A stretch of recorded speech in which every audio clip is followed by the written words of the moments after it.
compromised during the rerun election.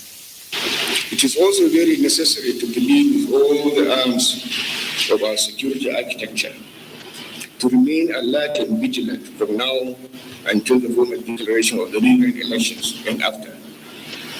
Sufficient personnel must be detailed across the polling stations and local governments of the state that make up all the votes that were cancelled by INEC. The initiative pleaded with the electoral umpire to live up to expectation by providing the election materials on time in all the affected polling units. CCI also believes that results of election outcomes must be publicly announced without delay.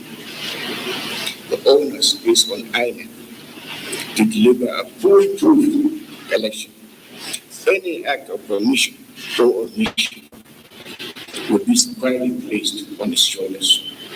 Kano concerns citizens' initiative, therefore urged youth in the state not to be used by political parties to trigger violence before, during, and after the rerun election.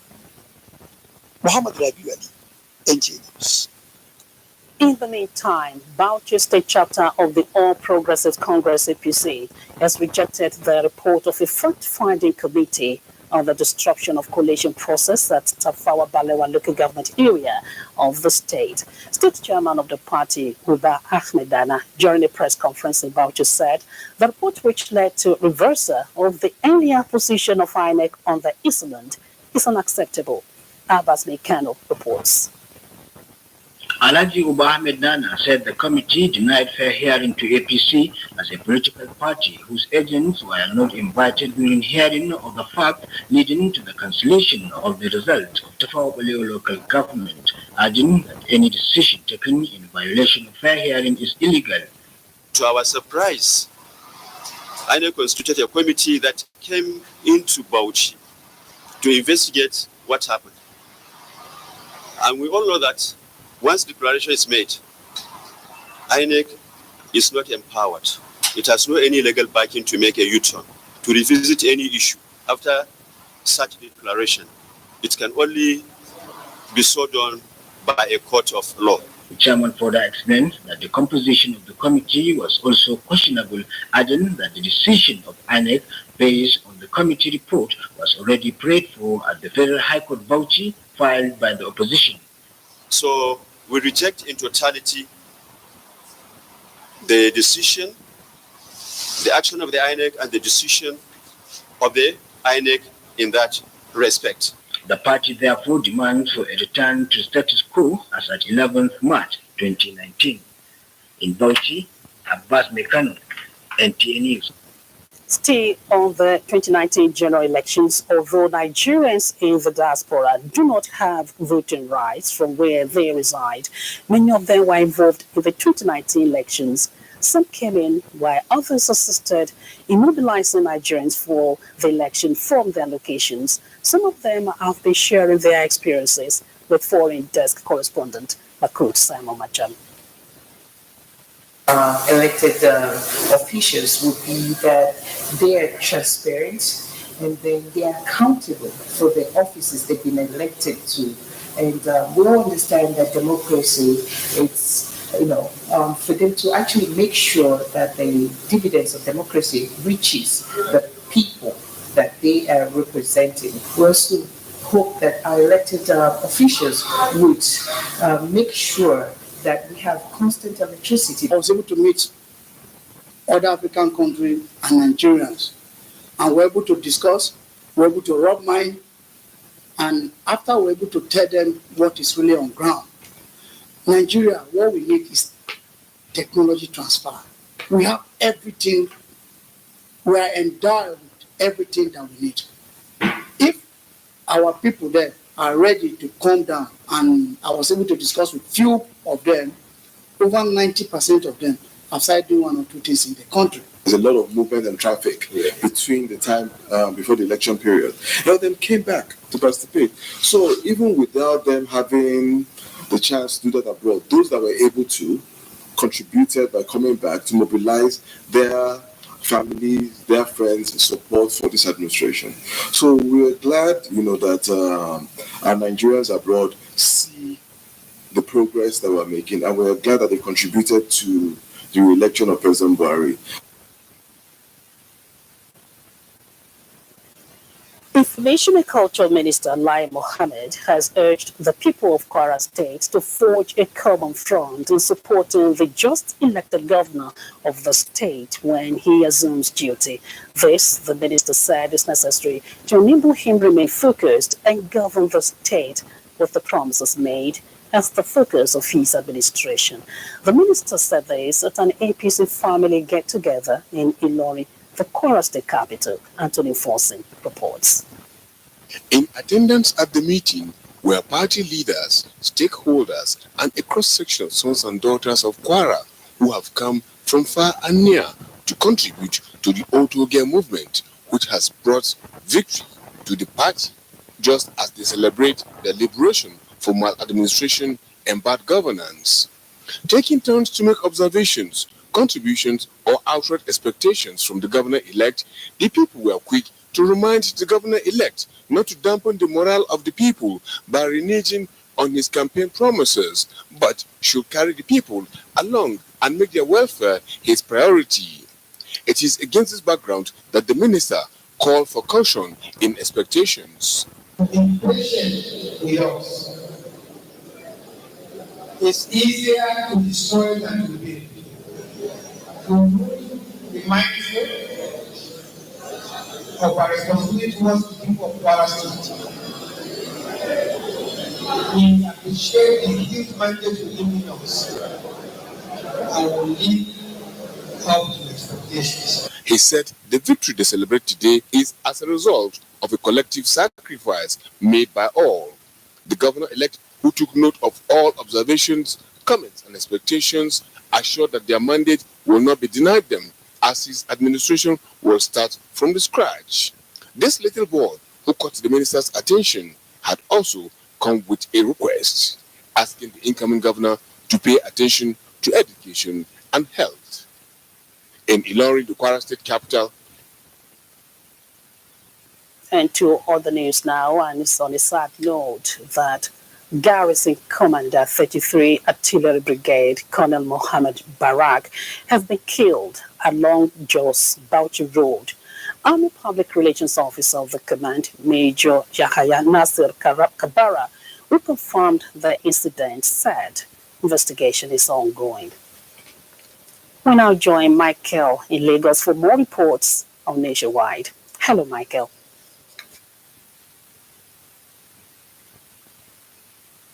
Hello, Ronke, and welcome to Lagos. The federal government has reiterated its commitment to ensuring that the Lagos-Ibadan railway service on the standard gauge rail will be realized before the peak of the rainy season. The Minister of Transportation, Rotimi Amaechi, gave the assurance after the monthly inspection of the project. Tunde Saiki reports. Following the successful completion of the Ju-Abeokuta station of the Lagos-Ibadan 156-kilometer standard gauge rail project, work has reached advanced stages at the Abeokuta-Ibadan end of the project. With this progress, the Minister of Transportation, Rotimi Amaechi, has advised the firm handling the project, the China Civil Engineering Construction Company, to expedite action on the pace, particularly the table works ahead of the rains. We have missed track lane. You should be able to take a train from Lagos to Ibadan.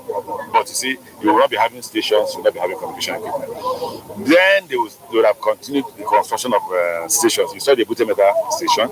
Here is the Ibadan station that they are trying to start construction and all that. We hope that before they start, all that will commence. The minister revealed that the project was stalled for a short while because of the rocky nature of the terrain, which he said has been leveled up. I think we've done close to between 60 and 70% of the job. What will likely slow us down is not the tracks and the train. It's the communication and the stations. And they've commenced in some areas to construct stations. I've not heard anything about the communication.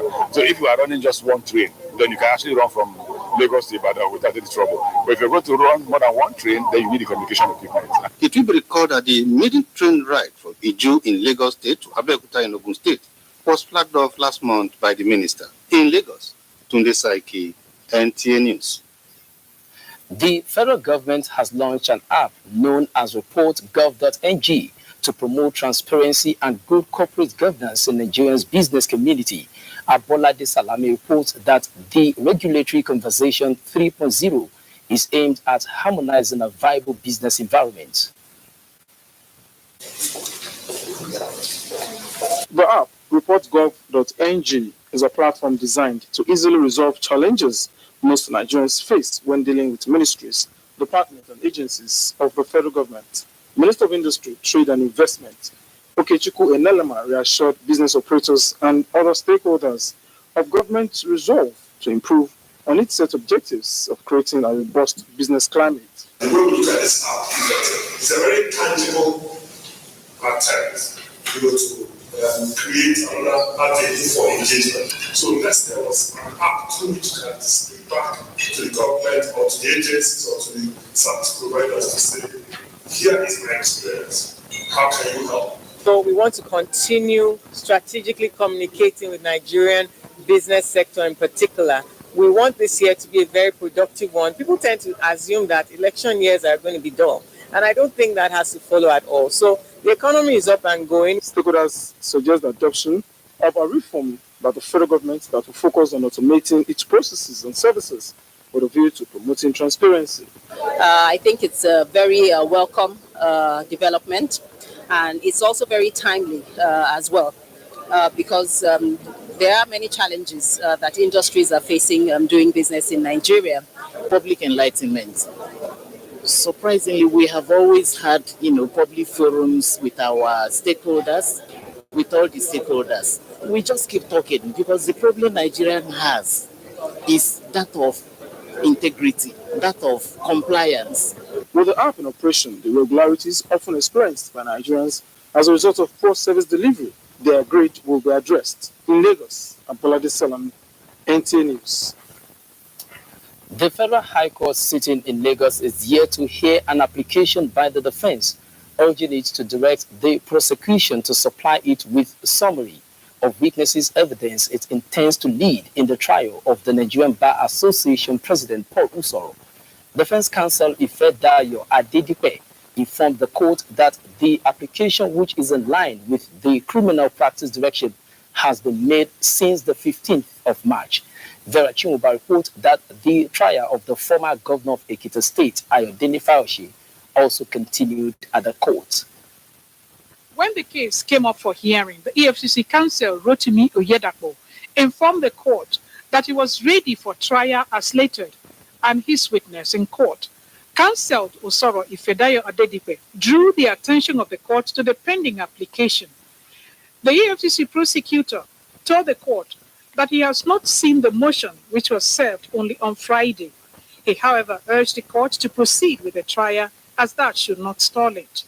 Another defense counsel, Mike Uzokome, informed the court of a pending application seeking to vacate the bench warrant.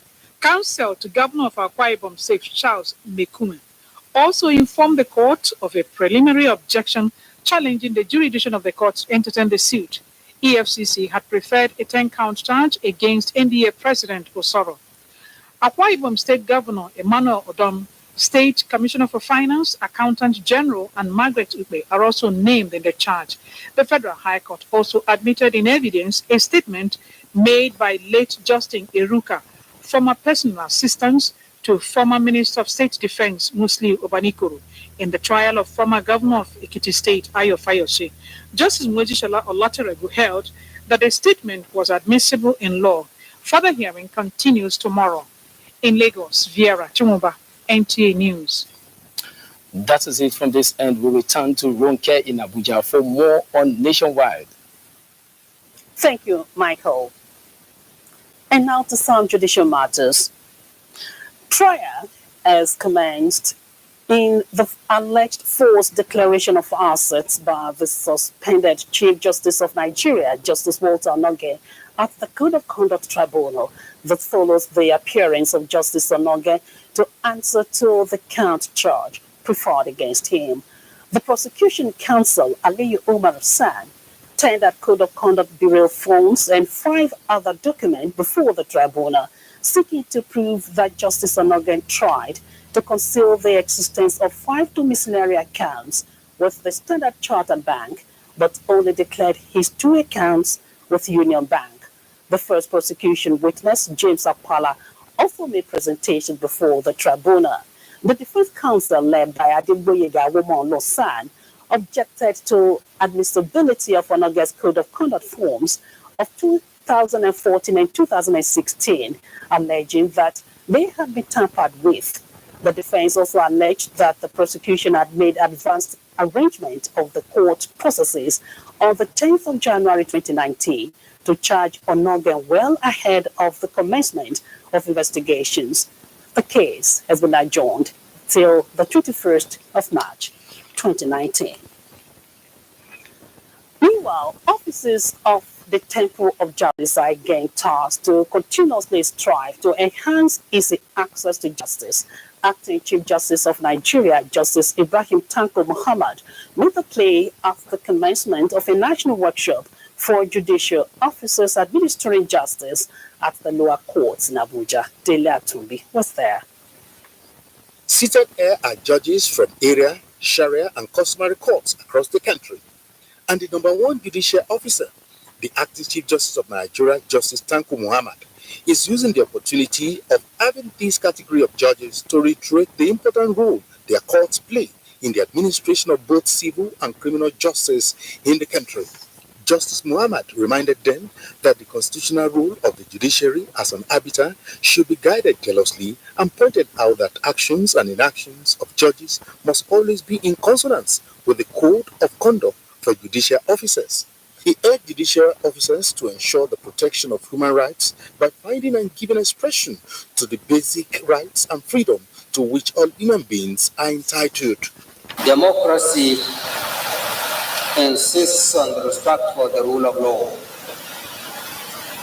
Its principles also advocates the independence of the judiciary, the doctrine of separation of powers, guarantee of fundamental rights, freedom of expression epitomized by free press and media, as well as free and fair elections. The administrator of National Judicial Institute, Justice Rosalind Bozimo, said the conference will avail judges at the lower courts the opportunity to cross-fertilize ideas in different areas of law.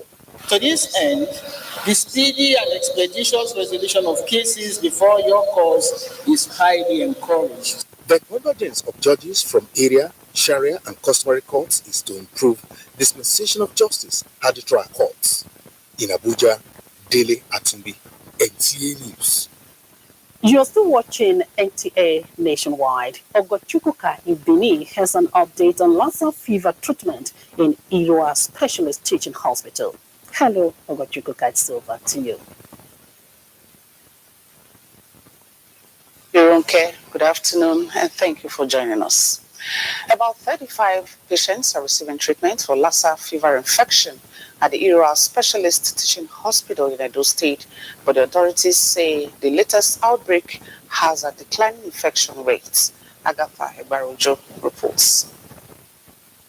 There are indications that relevant government agencies are winning the battle against the spread of Lassa fever, a seasonal infectious disease common between the months of November to April.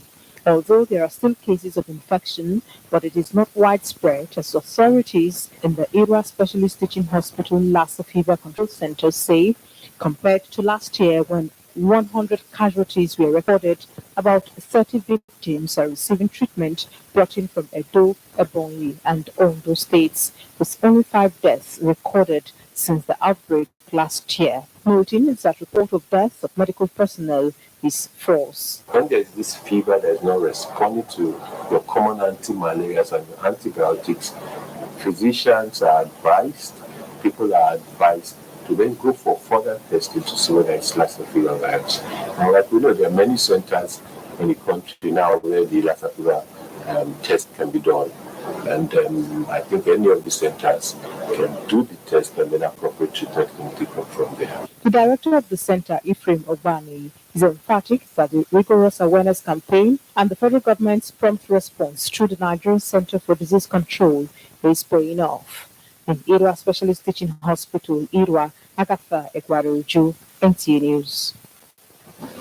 54 Libyan returnees in Edo State have benefited from the federal government's livelihood and empowerment programs organized by the National Commission for Refugees and Internally Displaced Persons.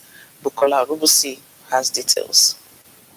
At the end of the training, certificates of participation, stipend, and starter packs were given to each of them. The Assistant Director of the Commission, Planning, Research and Documentation, Ali Garuba, explained that the federal government has the responsibility of ensuring that their livelihood is restored. These are people that require the support of government when they came back from Libya. So part of that durable solution is to assist them with skills and the wherewithal, that is starter pack and little money to start the businesses, so that at the end of the day, they will be able to fully reintegrate back into their society. The head of ICT Refugees Commission, Shafiu Abubakar, migration research expert, Annabelle, and the training supervisor, Lorenta Omomia, charged the returnees to believe in their ability and the country, saying development is a gradual process. With little or that refugee can help you with, please try to make use of it. Let us believe that we too can be employers of labor. They should be patient. They'll make great exploits. Some of the returnees promised to make judicious use of the money and the working tools given to them. What they gave to us is enough for we to start. We show a good example to others. 17 ladies were taken through catering services, and 17 men were taught the art of barbing. In Benin, Bukola Urubusi, NTA News. You're on to Nationwide. We'll now take a break. When we return, more reports. Please stay.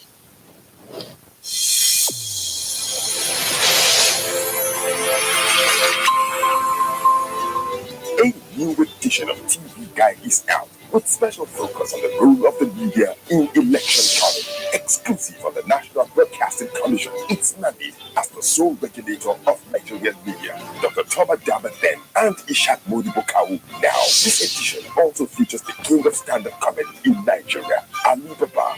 NTA standards to be ready for election transmission after decades of abandonment. Find out from the DG transactional elections in our political space and evil wind that blows no good. DG, National Orientation Agency Conference.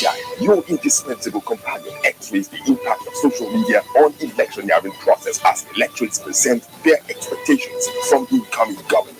Meet some TV professionals behind the screen and other inspiring stories in sports, entertainment, and lots more. Grab a copy at the vendor near you or NTA stations nationwide. TV Guide, your indispensable companion.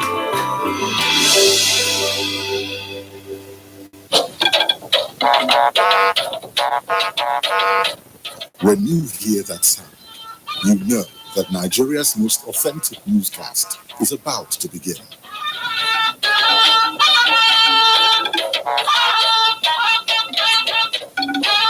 NTA Network News, breaking the news for over 40 years.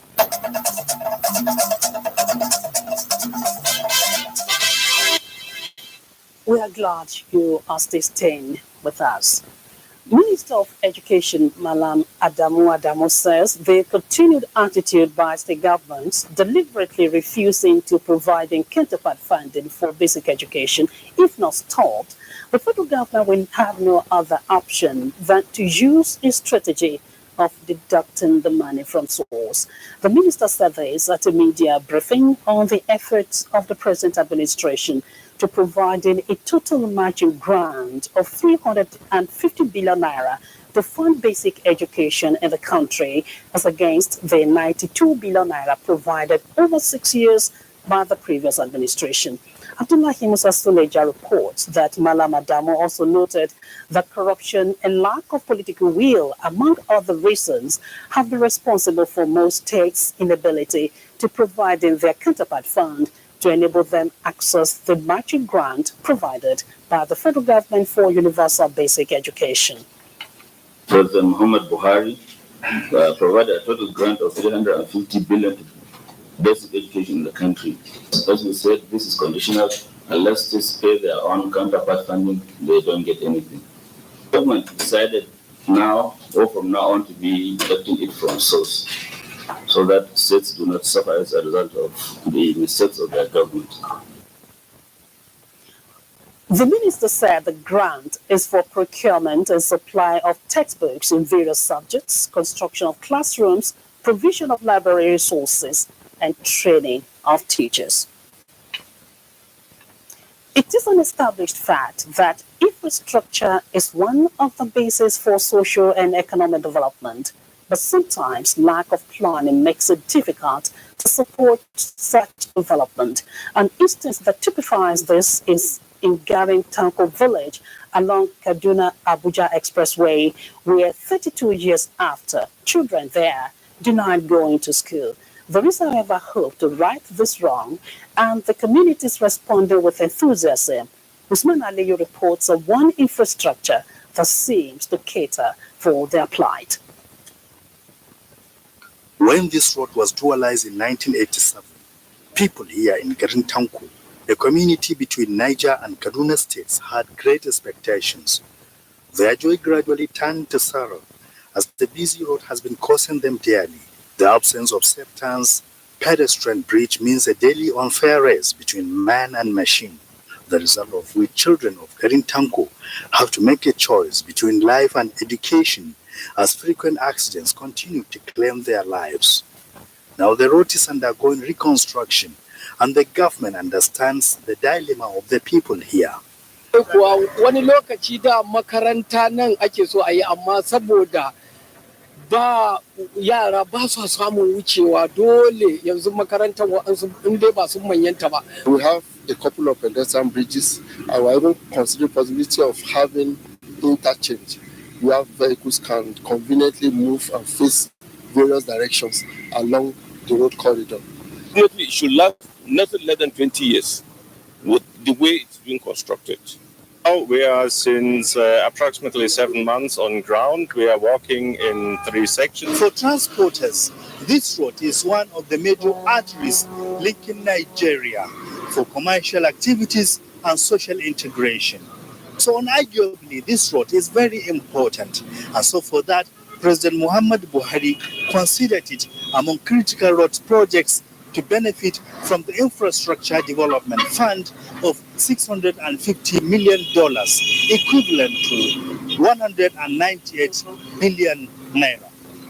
Other failed sections of 45 kilometers along Abuja-Lokoja Road could not be delivered 12 years ago, but now the government is fixing it in less than a year. Koita Bridge. On the surface, it's all fine, but in reality, many lives have gone under it. Last rainy season, it was washed out by flood. But the timely intervention by federal government rescued it and provided a permanent solution. A herder, Halilu Sani, who lives around the area, wonders how the bridge survives the complacency.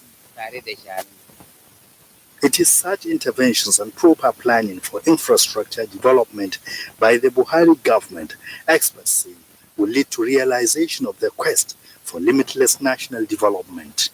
In Abuja, Usman Ali, NTA News. With agriculture becoming a major source of non-oil revenue for the federal government, the Food and Agriculture Organization has stressed the need for rural farmers to be equipped with modern techniques in agribusiness.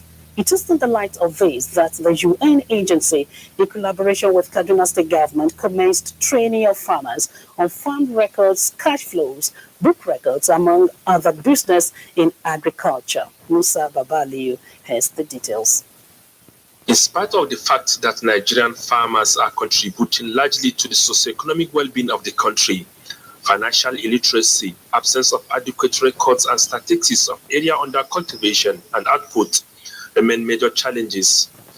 These agricultural economists say are contributing factors to farmers' inability to access financial support from government and commercial institutions. Somebody wants to sign a 1 year, a 2 year contract for the supply of vegetables or other farm produce. He needs to be sure that best practices are enshrined in the production, as well as be sure that the farmers have the capacity to meet his requirement in terms of quantities and standards. It is in the light of these that these farmers are undergoing training organized by FAO with a view to addressing financial illiteracy among farmers in Kaduna State. This is very important for any agriculture enterprise. You need to keep a record so that you are sure of the viability of your farm or your enterprise. You'll be able to remember what quantity of fertilizers you have put in a particular area, what type of crop seed variety you have planted, the date you have done those planting. If you are going to harvest, you also keep record of those activities. This is the second time FAO and Kaduna State government are organizing training for vegetable farmers in Kaduna State with a view to boosting crop production and export in the country. From Kaduna, Musa Baba Ali, NTA News.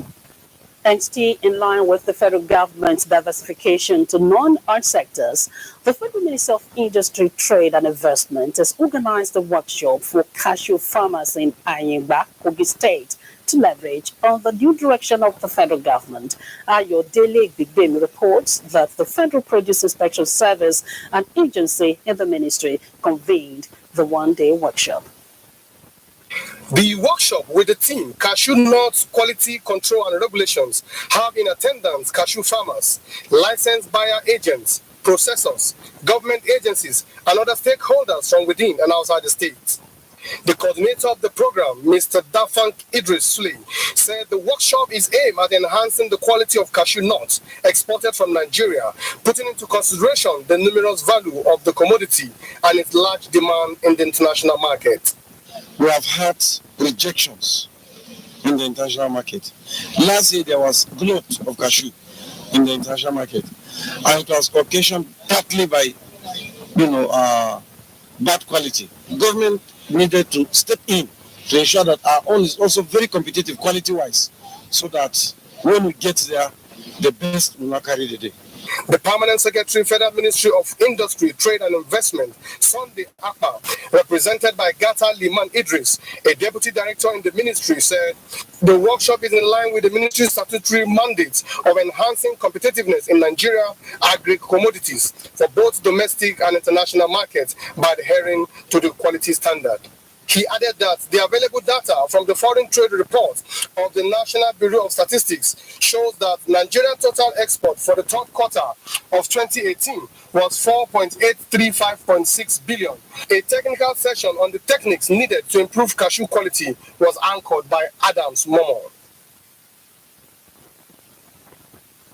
Let's take some trending stories from Kaduna Zone from Suleiman. Hello, Suleiman, it's over to you. And a warm welcome to Kaduna. A meeting between the Commissioner of Police Kaduna State, Ahmad Abdurrahman, and critical stakeholders from Sanga local government area is in progress in Kaduna. Among stakeholders are traditional rulers, religious and youth leaders from the area. Achari Maxwell reports that the meeting, which is behind closed door, is to find lasting solutions to the killings in Sanga. Details are expected at the end of the meeting. Fallouts of the 2019 elections have made major headlines on both electronic, print, and social media. The news was everywhere, as it happens. But who are those behind making of the headlines? And how do they go about gathering and disseminating the news? Abdullah Muhammad has the details. Members of the food estate of the REM remain one of the most influential in the delivery of free, fair, and credible elections, following the planning and execution of elections, providing detailed information to the public, sometimes at odd hours and in uncomfortable places, to be the first to get the information for the benefit of all. But the journalist remains committed. We're a bridge between the governed and the government. And the government needs to get the accurate information needed concerning what will decide the leadership of their future. Is it worth it? Yes, it is. It's just one of the sacrifices as a professional journalist to pay. And I'm doing it passionately because I'm trained to do this, and this is an opportunity to be part of history. So it's the passion for this job that is pushing me to be here and to make sure I render excellent service. We break the news. So we are here. We are ready. This profession may be tasking, but those who have found themselves in it always put a smile on their faces when their stories make the difference. In Kaduna, Abdullah Muhammad, NTA News. Ginger farmers in the country will now have reasons to smile, as the Anchor Borrowers Program of the federal government is set to give the necessary support to boost ginger production and exports. Ayo Umar Farouk has the details. Ginger is one plant that is widely grown in Nigeria. In fact, Nigeria is one of the top producers of ginger in the world with its God-given vast and fertile land. The plant has huge potentials of exports that can boost the nation's economy when improved upon. But this has been hindered by some challenges the ginger growers in Nigeria are facing. It is against this setback that the ginger growers came together at a forum in Kaduna to reorient and sensitize themselves on ways of adding value to ginger cultivation and processing so that they can compete favorably in the international markets. We are entering into Anchor Borrower, CBN Anchor Borrower program.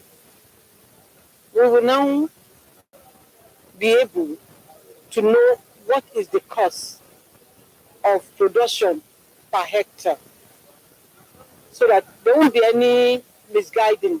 In line with the federal government's agenda of diversifying the agri sector, ginger farmers will now have an added advantage of getting more land and funding to cultivate more hectares, get value return for their produce, and off-takers will get the necessary assistance from the input suppliers. Nigeria have actually done well in crops production, but when it comes to value addition, we are far away. Ginger grown in Nigeria has been certified as the best and can virtually be grown in all parts of the country. In Kaduna, Ayo Umar Farouk, NTA News. That's our contribution from Kaduna. Kemi in our Ibadan Network Center, standing by for more reports. Kemi, it's over to you. Amen, and a warm welcome to Ibadan. Oyo State government is intensifying efforts to unravel the cause of the collapsed building at Shogoye in Ibadan. Larry Bele was at the University College Hospital, Ibadan, to get a first-hand experience of one of the victims. I'm here at the University College Hospital UCH Ibadan, where one of the victims is receiving treatment. Although investigation is ongoing on the collapsed building, but Ismail is one of the victims and he wants to tell us a few bits. Although he's in pain, he wants to use the opportunity to tell us what really happened. I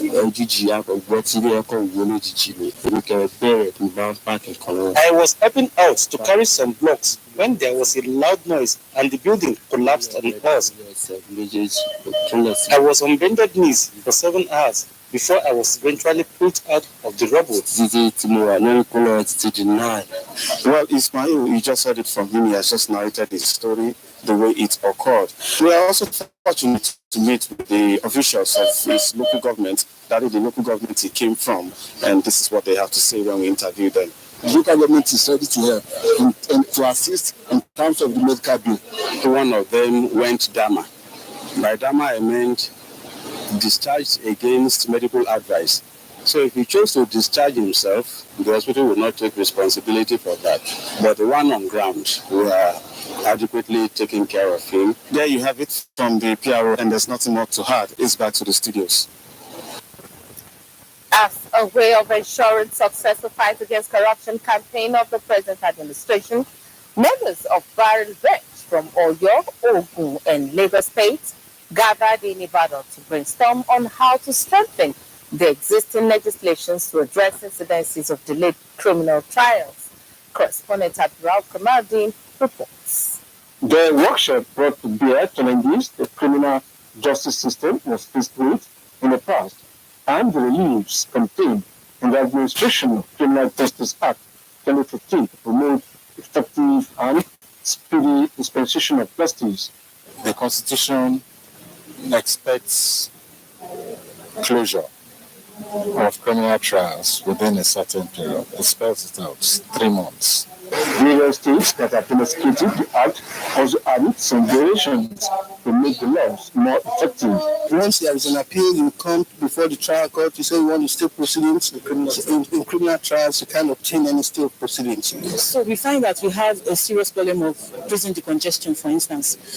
One way of attending to that now is this issue of plea bargain, which has really helped. It's only in the say that we have a provision where there's a time limit within which the legal advice must be issued by the Attorney General. We have 90 days. Participants call for more offset training to further deepen their knowledge on the application of Administration of Criminal Justice Act for speedy criminal trials.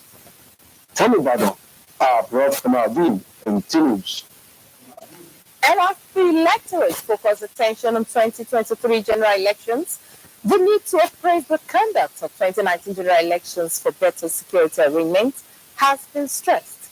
In this report, correspondent Rafiat Animashan Badmus takes a look at security challenges encountered during the 2019 general elections and the way forward.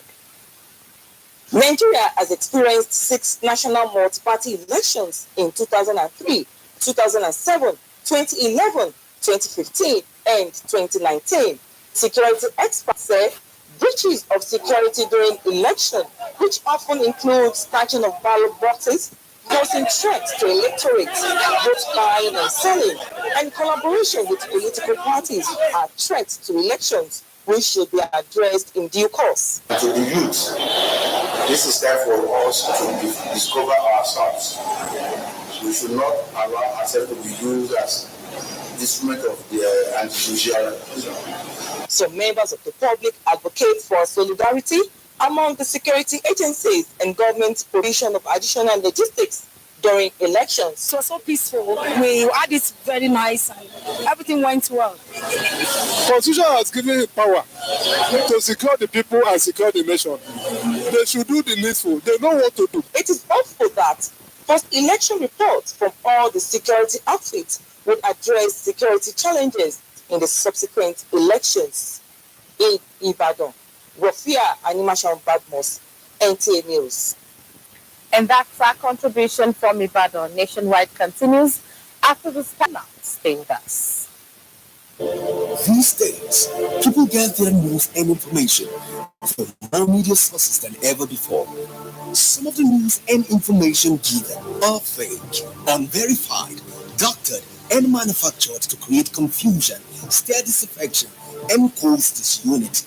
Before you believe or share any news, ask yourself, is this real? Is it from a credible source?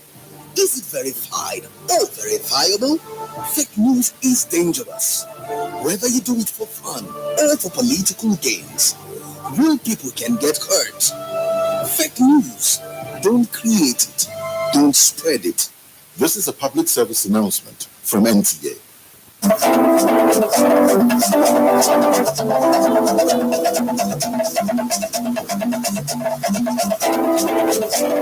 Get the latest news and updates from across Nigeria on NTA Nationwide. NTA Nationwide, weekdays by 4 p.m. Get it first, get it fresh.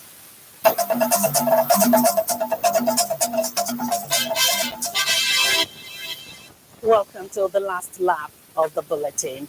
Members of Abuja Moms Empowerment Foundation have encouraged parents and guardians to stand up against crimes concerning children and all forms of gender-based violence. They made this position known during a walk against child molestation organized by the foundation in Abuja to commemorate this year's International Women's Day. Miriam Emeka Majid has the rest of the story.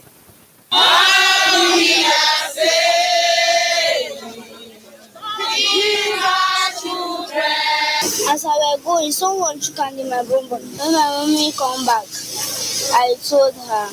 This 7-year-old girl was sexually molested at age 5. Her experience buttresses UNICEF 2015 report that 1 in every 4 girls and 1 in every 10 boys have experienced sexual molestation before the age of 18.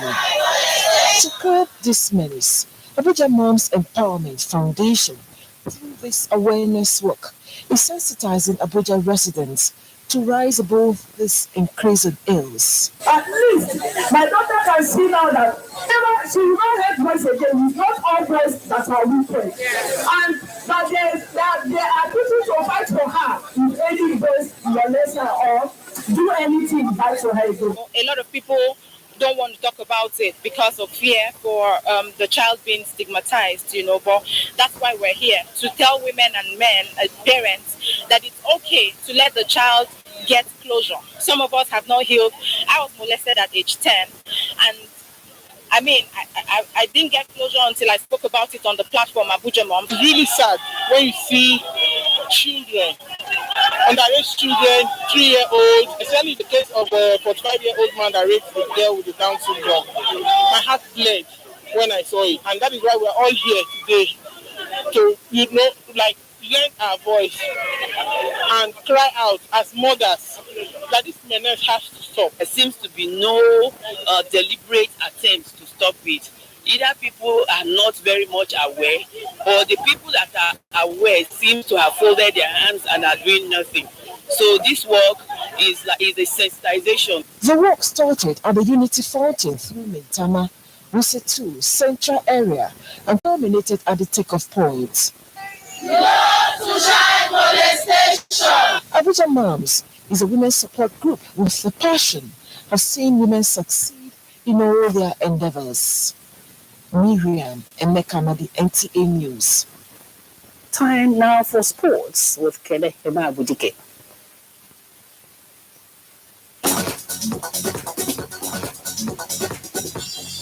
The emergence of 8-year-old Nigerian boy Tandito Oluwadewumi as the champion of New York State Chess Championship in his age category has increased the call for the development of the sport at the grassroots.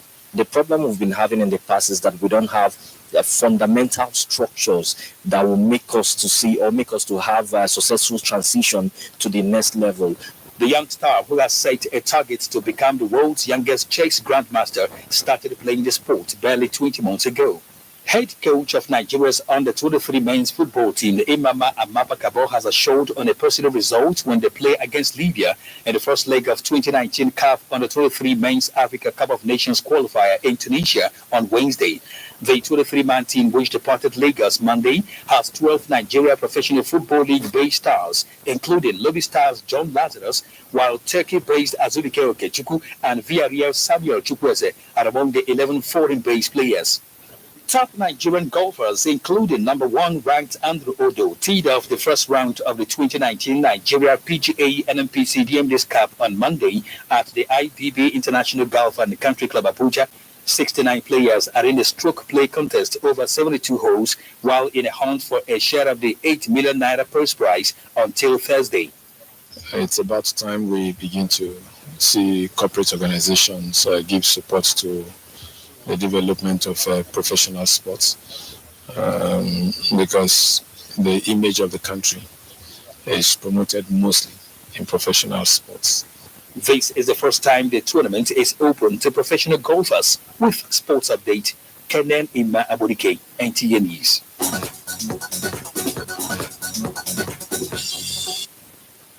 Let's quickly take a look at weather pictures for Tuesday.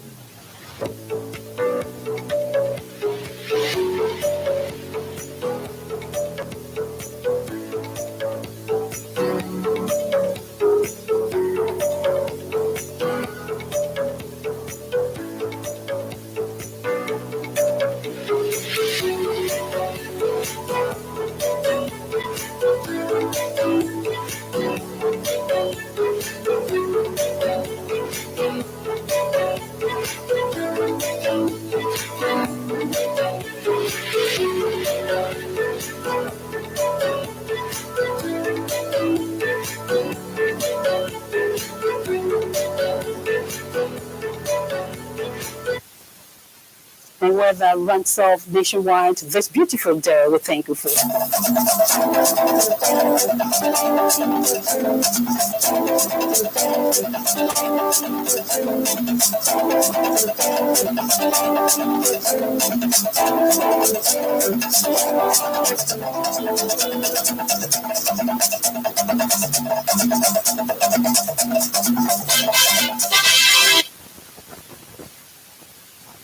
Beginning was a dream.